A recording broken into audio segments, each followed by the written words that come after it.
അയ്യോ phone ഓഫായോ? Charge തീർന്നില്ലേ? Charge കുത്തിയുടെ കുറച്ചു നേരം.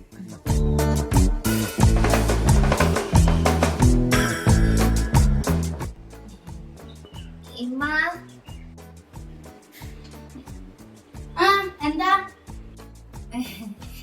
ഞാൻ എന്തെങ്കിലും സഹായിക്കണമ്മ? ഓ ഫോൺ ഓഫ് ആയതുകൊണ്ടേക്കും കണ്ണുറന്ന് നോക്കിയത്. എന്തായാലും വന്നതല്ലേ, ആ പാത്രങ്ങളൊക്കെ ഒന്ന് കേക്ക് വെച്ചാ. ഓ പാത്രൊക്കെ കേക്കിൽ സിമ്പിൾ ആണ്, അതൊക്കെ ഇപ്പൊ ശരിയാക്കി തരാം ഞാനേ.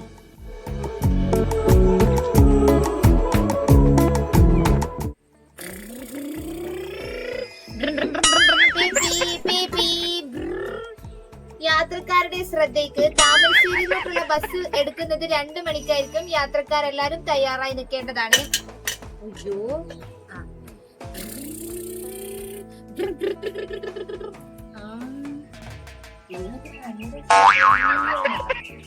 ഇനി അടുത്തത് ഗാനമേള.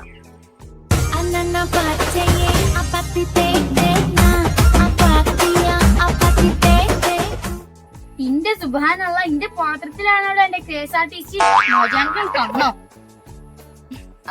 അല്ലമ്മ ബാക്കി പാത്രം ഈ പാത്രം ഇങ്ങണ്ട ആ മുറ്റം പോയി നടിച്ചു വാരി.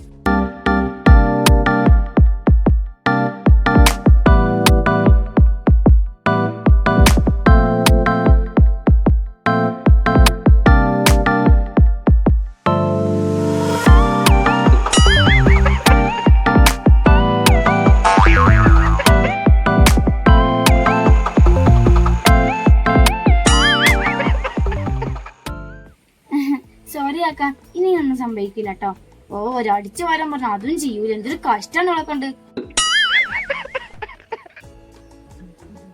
അടിച്ചു വാരാൻ പറഞ്ഞ നാട്ടുകാരെ നേച്ചത്തേക്ക് റോക്കറ്റ് ഇടാനാണ് ഞാൻ പറഞ്ഞത്. ഓ ഇതൊന്നും ചെയ്യണ്ട, ഈ ഉള്ളിൽ പോയിട്ട് ഇത്തിരി കറി ഉണ്ടാക്കുവോ? പാചകത്തില് പണ്ടേ ഞാനൊരു പുലിയാണ്. പാചകല്ലേ കറിയല്ലേ ഇപ്പൊ റെഡിയാക്കി തരാ.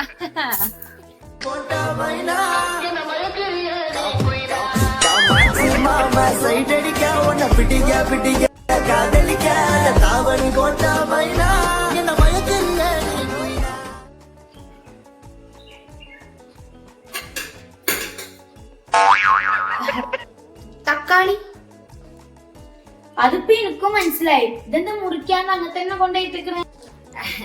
നമ്മളെ മണിക്കൂർ നേരെ ഇരുന്നിട്ട് മുഴുവൻ കഷ്ണം കഷ്ണാക്കി മുറിച്ചൊക്കെ ഇടുമ്പോ ഭയങ്കര കഷ്ടപ്പാടല്ലപ്പാ. ഇത് ഞാൻ എല്ലാ പച്ചക്കറി അങ്ങനെ ഇട്ടിട്ട് സാമ്പാർ ഉണ്ടായിക്കാണ്. നിങ്ങൾക്ക് ആവശ്യമുള്ള പച്ചക്കറി പുറത്തെടുത്തിട്ട് കത്തി എടുത്തിട്ട് വേണ്ട അത്ര മുറിച്ച് പ്ലേറ്റിട്ട് ബാക്കി കഴിക്കാൻ ഇട്ടോളി. നാളെ നമുക്ക് കൂട്ടാലോ.